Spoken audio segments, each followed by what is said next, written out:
Howdy friendos, my name is Stuart and welcome to part 3 of our look at Hazbin Hotel characters. On our first week here, we took a look at the gay angel dust spider Polka. The second week, we took a look at Charlie Morningstar, the main character, and this time we are taking a look at the character who stole the entire show and everyone's hearts. And that is, of course, Alastor, aka the Radio Demon. In life, Alastor was a serial killer from New Orleans, Louisiana, and according to what sources I could find, he was a Dexter-like killer, in that he would torture and murder evil individuals, making him something of a vigilante. While in life, he was also a radio host, which means in death, he carried that personality, power, and skill set into hell when he manifested in 1933. Shortly after arriving, he started systematically hunting down other overlords and quickly took over a large batch of territory. This continued for several decades as the Radio Demon made a name for himself as a cruel and ruthless overlord. However, 7 years before the events of Hazbin Hotel, Alastor mysteriously disappeared, leading many to believe that he was killed, which is not an unreasonable assumption because, like, where's he gonna go? Detroit? During the events of the pilot, Alastor saw Charlie's proposal for a hotel whose goal was to rehabilitate sinners and get them into heaven. He arrives at the hotel, he immediately invites himself in, begins to enthusiastically encourage Charlie's dream, claiming that he's doing it for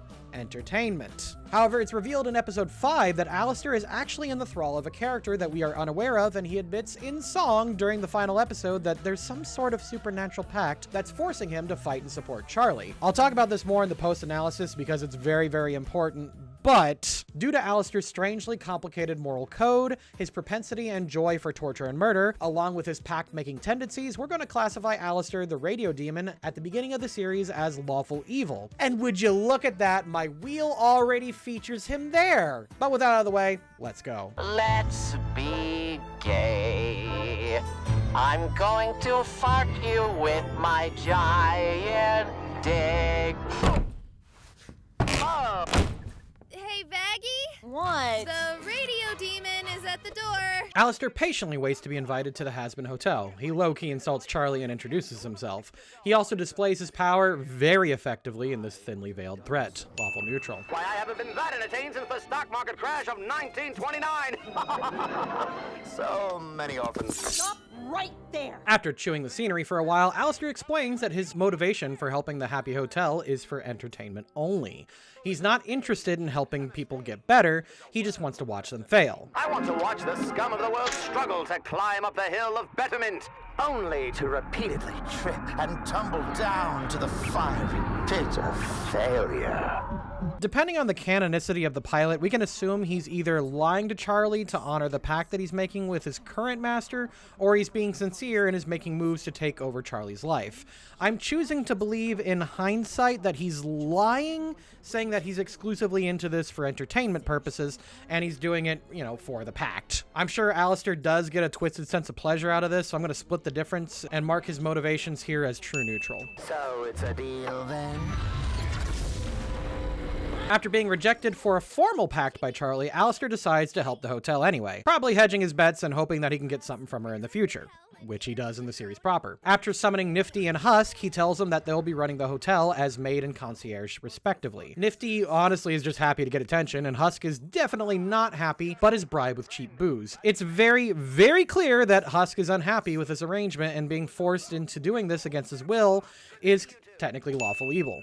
Inside of every demon is a lost cause, but we'll dress them up for now with just a smile. After Alastor's reprise of Inside of Every Demon, they are interrupted by Serpentius, who has delusions that Alastor is a rival of his. Alastor neatly handles him and makes an example out of him and ejects the Sir Snake. Interestingly, he does not kill the comedic contender and instead simply destroys his war machine and lets him stew in his own failure, a courtesy he does not extend to the lone sharks in the later season. After dismissing the snaky scoundrel, he offers to cook, assumes the title of executive producer, and changes the name of the hotel, earning himself a solid chaotic neutral. Come place your fate in her inexperienced hands as she tries to work through her daddy issues by fixing you. In the first episode of the series proper, Alastor has created a TV commercial at the request of Charlie, but since he he's not a fan of this type of advertisement, he made it intentionally bad in defiance. I'm gonna go with chaotic neutral since he has nothing to gain by doing this. He's really just throwing a childish tantrum here. And you never asked me to engage with this frivolous television technology ever again. When Charlie leaves to make an impromptu meeting with the Angels, Vaggie tries to film a replacement commercial for the hotel. But ironically, it's even worse than Alastor's initial version. He shows up to harass Vaggie for amusement. When Vaggie snaps at him, he offers to strike up a deal. It's pretty simple. He'll film a better commercial so long as he never has to do anything with television ever again. Just before it was about to air, it unfortunately gets interrupted by Brandon Rogers. I'm sure this will actually benefit him more evilly in season 2, since this character archetype is really good at twisting these deals for themselves, but for now, we're gonna call this lawful neutral. Monster! I think he's had enough! Nah, he's got a few more hits in him. In the following episode, Serpentius shows up at the Hazbin Hotel to beat Alastor as a means to become famous. This does not work. Alastor lightly tortures him for a bit, and we learn later how vicious he can be, and Alastor is literally just playing here, so I'm gonna call this chaotic neutral, even if he does this. Oh, shit. I'm gonna make you wish that I'd stayed gone. First of all, Nat 20 song, especially the bits with Alastor's final reprise here. Secondly, after coming out of the tailors, Alastor notices that Vox has gone on TV to talk a bunch of shit about him completely unprompted. In response, Alastor comes onto the air and completely upstages him in front of all of Pentagram City, and it's beautiful. Alastor doesn't get a lot in terms of singing opportunities, but Alastor does what he does best and uses his words to annihilate his enemies in combat. He exposits their relationship and why Vox is so hostile towards him, and flexes enough power to make the TV-headed host look like a punk bitch. Once Vox overloads his own system from rage, Alastor takes the opportunity to chew the scenery a little bit more with this reprise and hypes up their inevitable battle. And God damn it, I love this song. It's an absolute capstone of the whole duet as Vox's little piss baby here at the end. Fantastic number, and I would absolutely love to see this performed on live action stage one day. Oh! Not many people have been able to take even this much off me. It must have meant quite a lot to you. Later, Serpentius returns to the hotel for redemption services. Alastor is super petty that Pentius ruined his suit and is absolutely flaunting his superiority and letting Pentius know that he's alive by his good graces alone. It's amazing how good Alastor is at inflicting damage without violence. He then keeps a close eye on the situation as Serpentius is revealed to be a spy for the V's. Almost immediately, in fact. And Alastor simply watches and mocks their comical attempt. Since Alastor was mostly a neutral party during this whole exchange, except for having the last laugh, I think true neutral is appropriate here. In fact, he's so neutral, I'm almost wondering if Alastor stayed out of the whole thing because he knew how much of a non-threat Pentius was, and that he's a prime candidate for redemption. This action might actually need reevaluated in season 2, but for now, we're gonna go with true neutral. I'd be delighted to. Humanely. Well, that's a lot less hot. In the next episode, Vaggie confiscates Pentius's egg minions and makes them Alastor's problem. Alastor agrees to deal with them despite how much they get on his nerves. He travels through town, and when another ancient overlord appears in front of him, Alastor takes a moment to warn them into silence in order to keep them alive. Now, it's very, very clear that he doesn't have a concern for their lives, but considering the extra steps he takes to keep them safe in his care, this might be the most confused I've ever been when giving out a lawful good.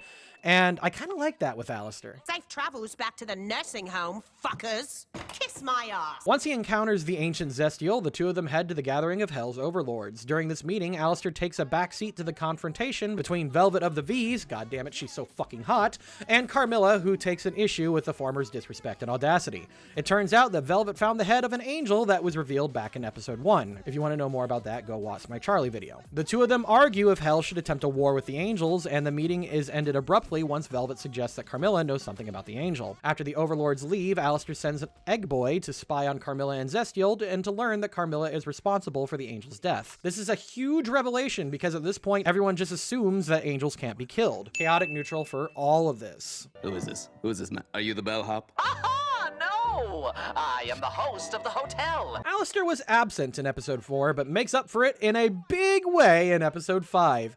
Oh man, first of all, we get Alastor's first real swear of the season when Lucifer appears. Ha ha ha! It was actually my idea.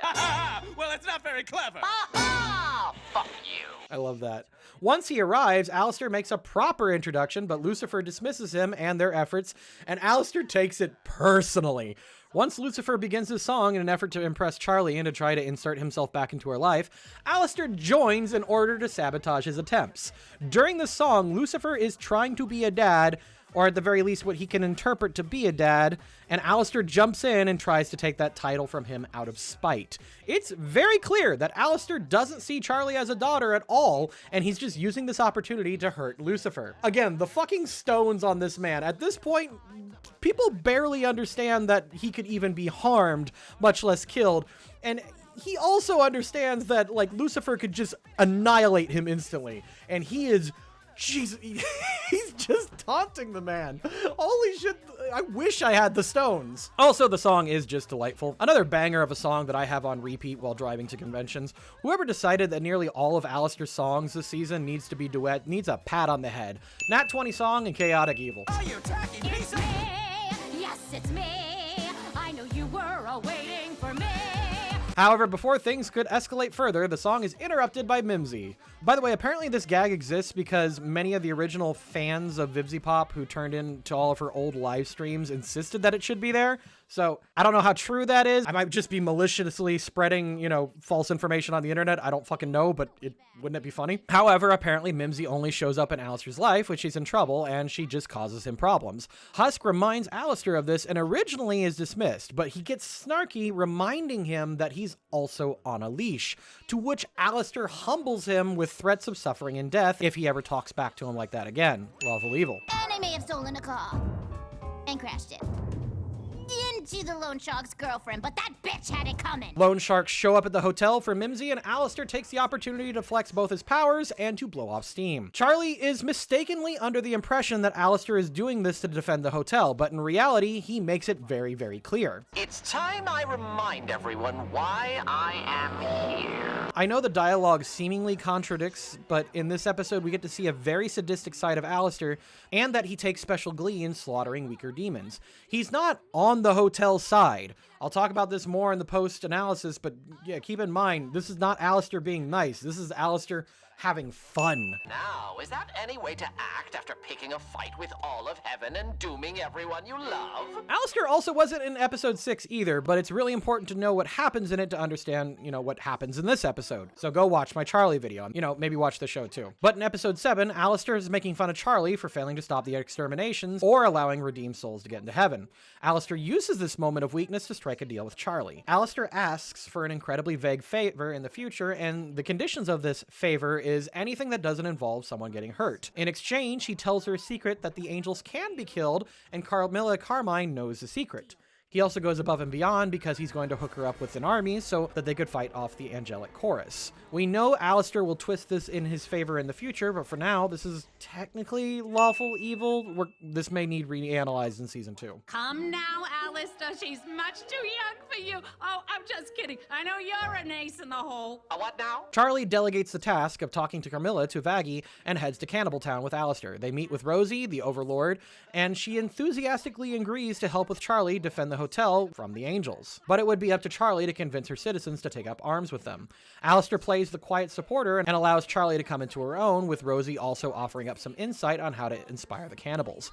Alastor takes this moment in the song to remind us that he's currently grooming Charlie to be a powerful asset and a leader to him. She's filled with potential that I could guide. I concur. And though he might be doing the right thing, he's definitely doing it for the wrong reasons. So he actually gets a lawful evil for this. I dub thee King Roach. Oh, to understand your twisted little mind. During the final night before Extermination Day, Alastor plays a backseat to Charlie's leadership. He admits to Nifty that he has gotten attached to Charlie and the rest of the people at the Hazbin Hotel, but he sees himself as above the others in this situation, looking down on them from the balcony both figuratively and literally. He has a quick laugh with Nifty before going to bed. However, once the army arrives, Alastor is pivotal to its defense, erecting a shield that does that whole "I'm not locked in here with you.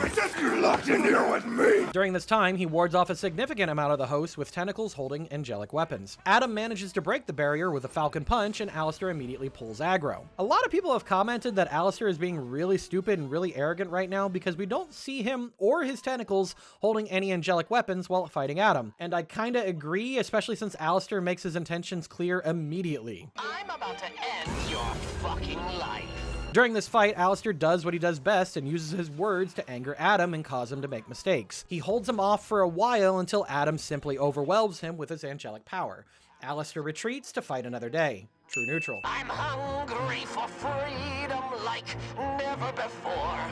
As the finale plays, we learn that Alastor did indeed survive the battle for the hotel and makes his way to his broadcast room. Through song, he tells the audience that he is indeed trapped in some sort of pact that limits his actions and he can't behave in a way that he wants. I'll talk about this more in the post-analysis, as I've been saying, but again, take note that Alastor fully intends to become the ultimate overlord and puppeteer of hell. Neutral evil. Alastor at the beginning of the series seems inconsistent with my original lawful evil assessment. In fact, when I first started labeling his actions, I wondered if I was incorrect, but the further we went on, the more I realized at the beginning of the series, Alastor was on the back foot from the beginning, and he was the one forced to have a change of behavior. The reason that we see so many chaotic neutral dings at the beginning is because he didn't actually want to help the hotel, at least not at first, and not to be a tool of someone else who forced him into a pact. At the beginning of the series, Alastor is throwing quite the tantrum, and it's really easy to miss because the other characters don't realize that he's lying, and many more of the audience doesn't realize this either. However, once Alastor starts gaining more and more control over the situation, he begins to scheme and enact plans that further his own agenda and not the agenda of whatever patron he has. After learning that angels can be killed, he starts to figure out ways that he can leverage that. And as he does, he takes care of the minions that he gathers. Yes, he's cruel to Husk here and there, but he needs to assert dominance or whatever. I'm sure a phrase that set off one of you out there. But otherwise, as an overlord, he keeps his minions in line and rewards them when necessary. Alastor has the makings of a mastermind, and the two biggest points that you should realize that he's a liar comes from his duet battle with Lucifer and his declaration of ambition at the end of the finale. According to what I can find, the V's will be the major villains of Season 2, but I think in Season 3, Alastor will be the ultimate final boss. Just because he has affection for people of the hotel doesn't mean he isn't an evil bastard who will take over the first chance he gets, and is a pretty good and compelling character for that. Assuming that this show has the stones to pull that off. Alastor is a very popular character, and despite the fact that the show was made for adults, all of Vivzi's shows have a very young audience who frankly are not mentally developed enough to understand these sorts of themes. By the way, if you do not think that Hazbin Hotel has a young fan base, you are more naive than Charlie. I am at conventions all the time, and the number of kids who come up to me, who are younger than 10 by the way, and tell me that their favorite character is Alastor or Stolas is absolutely fucking infuriating. Millennial parents, if you are allowing this, get your kids off of TikTok, get them off of Twitter, and get them off of fucking adult cartoons on YouTube. You are making everything worse. Get your shit together. Be a fucking parent. I hope in later seasons that the villain that I potentially see Alastor becoming shows up, but honestly, I don't believe that will happen. He's still my favorite character in this particular series, and I can see a future where he's redeemed. And we know, thanks to Sir Pentious, that it's possible, but at this point, I am in the cautiously optimistic category. Good talk, my good man. Always nice to catch up.